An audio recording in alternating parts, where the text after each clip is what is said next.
What if religion, science, and government didn't simply ignore mushrooms? What if they erased them on purpose? Before temples, before priests, before scripture, there were humans consuming psilocybin and Amanita muscaria. And when they did, they returned claiming they had encountered beings, instructions, laws, and messages not of this world. They didn't call it hallucination.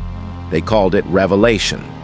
Ancient priesthoods understood that mushrooms could produce direct access to the divine without a mediator, knowledge without hierarchy, contact without permission.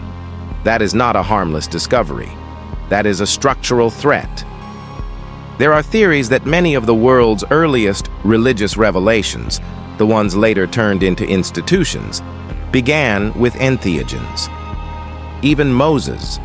Some researchers argue that the Sinai encounter, the moment he returns with commandments after entering a cloud and speaking to a voice no one else heard, matches the exact phenomenology of a high-dose mushroom state: blinding light, auditory transmission, moral instructions, ego dissolution, and returning changed.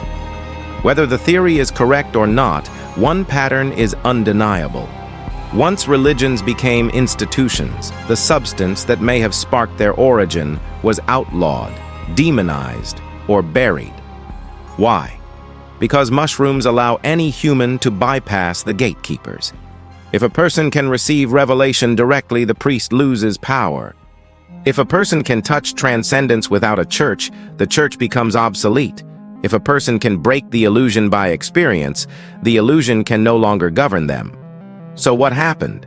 Mushrooms were criminalized, access was severed, and the narrative was rewritten.